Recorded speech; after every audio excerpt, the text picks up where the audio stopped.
Yeah, Yaman. Okay, then let's welcome our last speaker today here before the lightning talk start, Yaman, and he will talk about it was more complicated.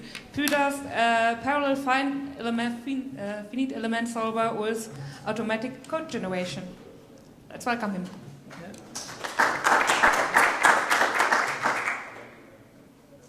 Need to find where my presentation is.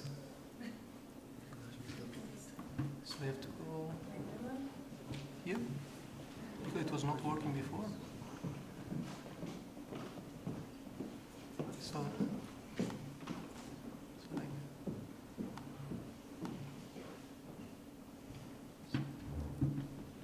mirror here. Okay, there we go. Okay, can you hear me? Okay, thank you very much. So I'm going to talk about a parallel finite element solver where we use automatic code generation at different levels. The application is finite elements, so whenever you want to solve partial differential equations, it's a common technique. I'm going to talk briefly about it. And it's part of a suite of tools that we are actually developing at my institute. We are the numerical methods in plasma physics division of the Max Planck Institute for Plasma Physics. And together with my collaborators, we have been working on several libraries that we hope are of help to physicists, and some maybe even to a larger community could be useful. Okay, so in scientific computing, we have always to solve the impossible task of matching completely different requirements. So we've seen in the previous talk, we want to be able to prototype the algorithm fast, and we want it to be in a flexible environment, interactive, and then very soon we want to do some single core optimization. And maybe the problem that we want to solve is really big, so we need shared memory, MPI-parallelization, and we want to be able to keep a strict quality control of what we are doing. So clearly, I mean, unless you want to write two different codes, the first maybe in Python and then the second in C++, you have to find another strategy. So we are following a similar philosophy than the previous talk. So we want to write our code in Python.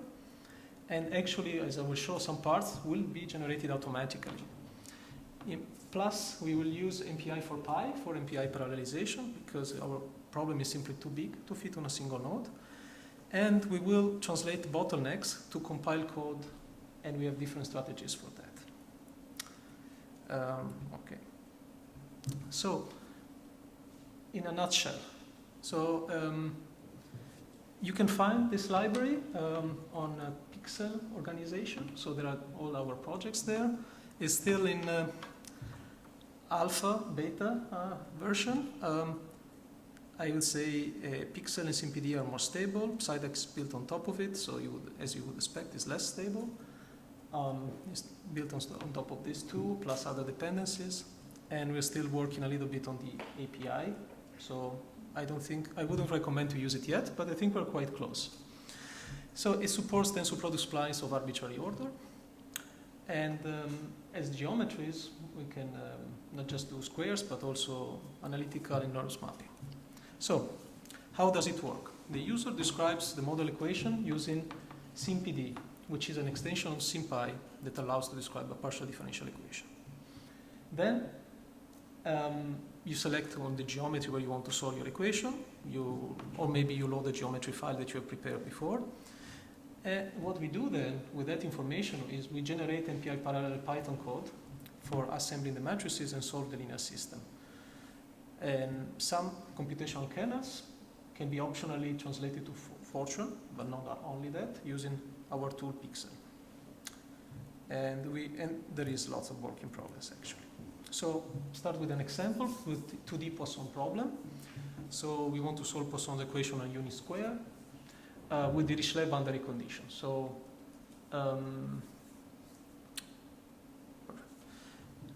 for example, we want to compute electrostatic potential in a metal cavity.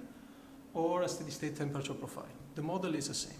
So most people are used to seeing this equation written in a strong form, as we see here. But what we will use in a finite element context is a weak formulation. So we introduce an additional variable, we multiply our equation with that test function, integrate by parts, but in the end, essentially, we are searching for a function u in a certain function space that satisfies this weak equation for all possible test functions in the same space. So the only thing that is important to remember here is that the spaces that are defined here with the strange symbols are infinite dimensional function spaces, and actually the boundary conditions are already contained in the space. But this is just for this example. So, and the equation can be written as A of uv equal L of u, where the left-hand side is a bilinear form and the right-hand side is a linear form. So now, again, I wrote it on the top. How do we write this in SymPDE? So we import a couple of functions from SymPy and pretty much everything else from SymPDE. So you see I define domain to be a square. I give it a name, just like any SymPy symbol. Then I extract the coordinates. And because I want to test against an analytical solution, I choose an analytical solution. So this is a method manufacture solution. So that satisfies our boundary condition. And then I compute the right-hand side. Now with that right-hand side, I will actually test my system and check if this numerical solution I obtain is close enough to the analytical one. So here I define the scalar function space, V, and then I say that U and V are elements of V, and I give their name. And at this point, I declare bilinear linear forms. So A of uv is an integral over a domain of the dot product of gradients, and the linear form, or is integral of f of u over the domain. And then I have to say, to add additional information that u will be equal to 0 on the boundary. And then it's really, the equation is written in a natural form, like find u for all v with a certain left-hand side, a certain right-hand side, and boundary conditions. So now, good. We have defined this completely in an abstract way, symbolically, using an extension of SymPy. Now, why did we do this? So it actually, SymPDE provides partial differential operators that you can work with. So we've seen the gradient, but you have others, divergence, curl, Laplacian. Satisfies the, all these operators actually satisfy the operator identities, as they should be. Plus we have integral operators, and we, most importantly, we can check the correctness of the data types in our expression. Here, for example, we can verify the linearity of L and in A. Okay. Plus, gives you some tools like printers, etc., that you can use for building a compiler of these expressions. So one thing that is useful, for example, you can use .print from SymPy and graph.viz. You can actually inspect what your objects are doing. So for example, here is this a bilinear form, and I'm inspecting all the terms in it. So you see there is two arguments, and so you see two arrows starting from this node, so the dot and the domain, and then each of them actually goes, you can go through and see every piece. And what is here a little bit messy is the fact these are the boundaries, and they have a strange name for now. We'll improve that. Okay, so now if I want to build a finite element method, I start from the continuum model, and I actually change, I don't search for my solution inside the infinite dimensional space anymore, but I restrict to a finite dimensional subspace. And then actually I choose a basis, so here this is phi 1 to n are the basis of this space that has a cardinality of n. And then I search for a solution that is a linear combination. So now of this basis. So now I'm searching for the coefficients wk. So in this finite dimensional setting, our linear partial differential equation becomes a linear system. And so now we will have a linear system, AW equal B, and we will solve for W. Okay. So the basis functions have a compass support, are defined on a discrete domain, and this gives certain properties. so the matrix A is sparse, but still assembling it is really expensive, so we will need to accelerate. Plus, because we're using tensor product B-splines, we know exactly how the structure of this is, and so we can use a sparse storage that we developed just for this. And so, very quickly, now we actually use MPI-4Pi for parallelization, so you have to set your communicator.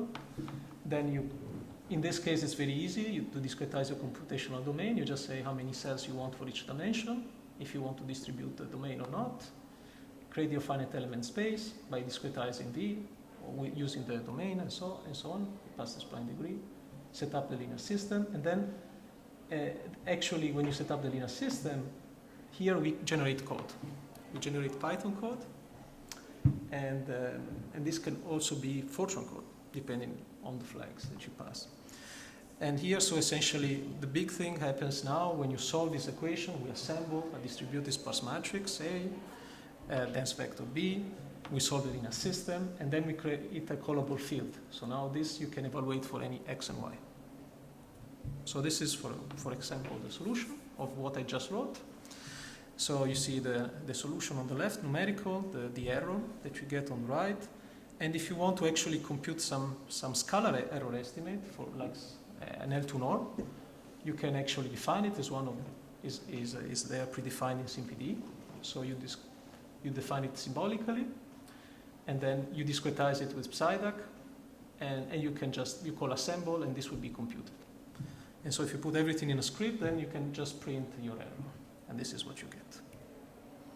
So advanced features, very briefly, it won't take much, even if it's many slides. So yes, we have multiple backends for Python code acceleration, and I will show that very briefly. We can handle mapped domains, analytical or with NURBS, so non-uniform rational B-splines, and we can handle higher order differential operators. So here you see domain decomposition. You can actually get a plot of how it's distributed across your processes. So for example, this is the solution of Poisson equation on a different domain. Or we can solve something like a biharmonic equation on a domain like a quarter annulus. So this is the result. And then 2 words about the Python acceleration. So we have implemented several strategies. So Numba works just fine. We essentially just add some annotations on the code that we generate, and then we run Numba on it. Pyccel actually also uses annotations, but then translates to Fortran. And it actually competes very well with the solutions. It has other things that can actually handle natively MPI-4Pi instructions, BLAS, LabPack, FFT, etc. And you can actually use the symbolic expression tree to you have access to it directly. You can do some operations on it. You can use it for printing other things. Yes, so we have tried other options like Pythran, but it doesn't work currently with other functions because it has too many.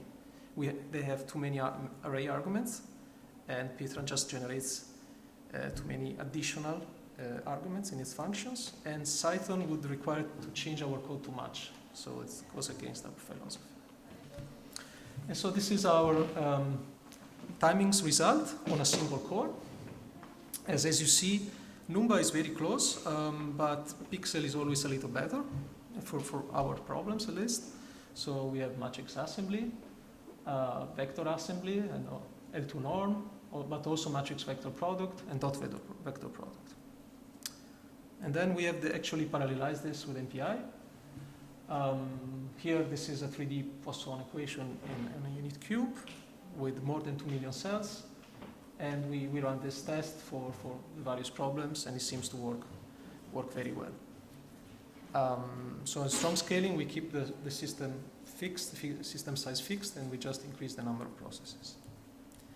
Okay, and also weak scaling, it seems to work fairly well, even if it's a little bit more erratic.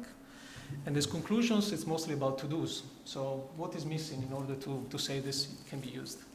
So documentation, first of all. And then there are some other things we want to add, like cache optimization, multi-thread parallelization within a node, because Pyccel already allows to do that, so it's mostly about manpower and time. And we want to target GPUs and heterogeneous architectures. Plus, we would like to handle geometries a little bit more complicated, like multi-patch. So you've seen always one, essentially what comes out of mapping a square domain with a coordinate change. Now, if you patch it to another domain with another coordinate change, you can do more complex things. Plus, we like to improve the data output format so that maybe it can be passed directly to Paradigm. Okay, with this I conclude. Thank you very much. Thank you. I don't think we have time for questions if somebody wants to go to the lightning talks. But I think there will be plenty of room to ask you during the conference. Hopefully, see you will be here. Okay, and thanks, speaker, again.